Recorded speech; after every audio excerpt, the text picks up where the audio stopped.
Hello everyone, it's Laurie from Cook Scrap Craft and welcome to the very first process video for the month of June. This is a scrap lift of a layout by Sharon Gurley from, I don't know, one of last year's Scrapbook and Cards Today magazines. I know this is a scrap lift from the magazine and technically I do these types of process videos on Thursdays. However, I've only been doing one a month, and as I said in a previous video, I have a lot of inspiration dog-eared in these magazines. I don't even have the latest issue. I have the past three, and there's just so many pages that are dog-eared for inspiration. I'm like, you know what? I just need to start getting through some of these and just posting them whenever I feel like it. So yes, this is sort of a Scrapbook and Cards Today inspiration series, but on a Tuesday, and I hope you're okay with that. So these are photos from when we went to the US Open last summer. They have a free family day. And so that's the day that we went, and it was incredibly hot, but that's okay. And that happens in August, in case you are wondering and you're in the New York area and you want to participate in the free family day as well. So I had 4 photos actually of my daughter at the Kids Zone area. And in that area, there were a variety of different sports that the kids could, like different sports stations that the kids could go to. And then at the end, when you've been through all of them, you got your little badge punched, and then you got to redeem it for a prize. So that was kind of cool. We actually did it twice through. We only got one prize, obviously, but she wanted to go through it again because she had so much fun. So obviously there was tennis, there was soccer, basketball, hockey, mini golf. It was really cute. Even though it was, like I said, incredibly hot. But I had 4 photos, and this page that I'm scraplifting from Sharon has 3 photos. So I looked at the photos and 2 of them were kind of the same. 2 of them were my daughter swinging a tennis racket. And I decided to get rid of one and only go with the other one because in the one that I got rid of, you can see her face, but she's not really doing anything. And in the one I'm keeping, it's more of an action shot. It looks, you can see the ball coming at her in the air, and it looks like she's, getting ready to take a swing. So that's the one I decided to keep. And these were all printed in 4x6, but I cut them down to 3x4. And I'm going to use this tennis ball paper to mat those photos. Kind of similar to how Sharon did it, where it's not, it gives a little bit wider on the sides than on the top and bottom. And that's actually a dog-themed pattern paper from, I think it was Echo Park, maybe?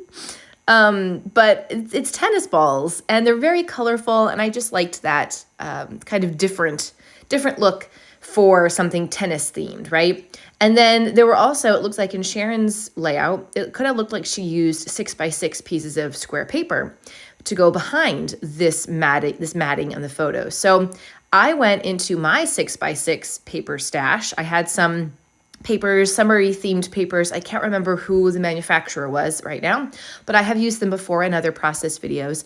And I grabbed 2 that had polka dots, and I thought this is going to be great because the polka dots could symbolize tennis balls since they're circular. And the color of the polka dot paper also kind of went with the color of the tennis ball paper.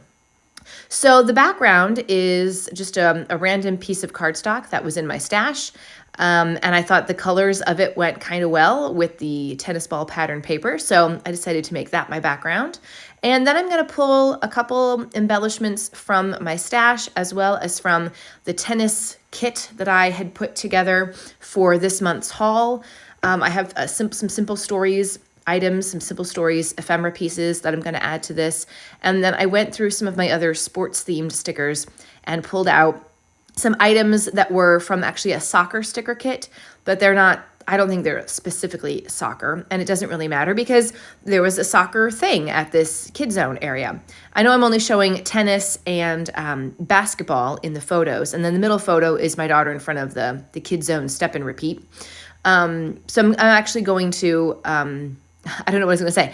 I'm not showing soccer in the photos, but these stickers are still perfectly fine because they're sports themed. And then I will add in a couple of basketball stickers as well.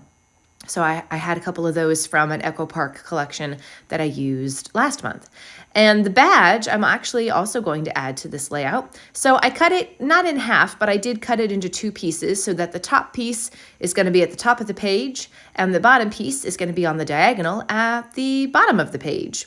And I thought that was a fun way to utilize that piece of ephemera from the day and just kind of remember what it was and what she did, because there are symbols of all the different sports that she got to play, and then you see the punch on there. So I think that just helps tell some of the story as well.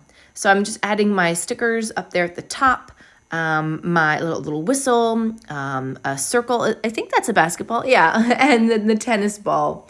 And then I'm using these American Craft stickers, which unfortunately I guess I threw away the plastic wrapping for them, which was a mistake because without the plastic wrapping, all of these chipboard stickers fall off and get all stuck to each other and clobbed together, and that's no fun. So if you are using American Crafts chipboard stickers, please leave the plastic wrap on. Don't throw that away because otherwise you will be very mad at yourself. But that's what I used for the title going at the top of the pictures there. And now I am sticking down a couple other pieces down at the bottom. I grabbed a couple more stickers from that soccer kit. I had some things that were in, so I have like a spinning shoe rack where I keep the smaller embellishments, and anything that's too big to fit into these plastic name tags that I have, I actually keep in a drawer because they're just too big. And then I have a summer-themed Simple Stories sticker book that I actually need to cut through and divide up into my little plastic name tag holders to make it a little bit easier to keep those organized. But I'm going to add one of those down there. I think it says Fun in the Sun, which definitely was. Like I said, it was freakishly hot, very sunny all day. We actually were watching one of the tennis matches, and they had metal bleachers. I could barely even sit on it without my butt like burning. It was so awful. My husband's like, this is great. And I'm like, where can we go to find some air conditioning, please? Or at least some shade. The bigger courts had shade. So we did end up in one of those for the afternoon, just kind of watching some of the players. And it was really interesting. And like I said, it was free. We didn't get to go into the main court. We wanted to see one of the Williams sisters, but instead of having an open practice, she changed it to a closed practice, so no one was able to go in. One thing I will say about the US Open is that the signage could be a lot better. There were many times we were just kind of walking around like, isn't this supposed to be here? Where's the entrance? There's nothing that points you in that direction. So yeah, they could do a lot better with that. They could also do a lot better with, I guess, kind of signage with the food, but also with having allergy-friendly food and just making it easy for people who have food allergies to find food to eat. So that's just a few things. I was going to make a blog post about it after the fact, and I just didn't because I'm lazy sometimes. But yeah, those are just a few things that I would change if I was in charge of the US Open. So I did a hand-drawn border with my white gel pen. I just wanted something to kind of finish off the layout a little bit. And then I'm doing my journaling down there at the bottom. I'm going to add the date in later. I can't remember what the date was of this, and so I'm going to need to check my photos on my phone to get the specific date, but it was at the end of August last year. And then I'm going to add in some splatters. And I need to ask, I feel like I'm going to use a green color. I'm using picked raspberry, mowed lawn, and speckled lemonade, sparkles, whatever the lemonade one is. But I feel like, is there a green Tim Holtz color that's more of like a neon green, like the color of a tennis ball? Because that's really what I was going for, but I just did not have, instead I kind of went for the colors in that pattern papers, right? But what I really wished I had was a neon green. So if you know of a Tim Holtz neon green color, let me know down in the comments below. And then that's really going to do it for this layout. The close-ups are going to follow. I hope this was inspiring for you. And then if you enjoyed it, you give this video a thumbs up. Thanks for watching all the way to the end. Don't forget to hit that subscribe button if you haven't done so already, so you can see all the process videos that are going live this month, including one for tomorrow's Challenge Yourself Challenge. Don't miss out. See you then. Bye.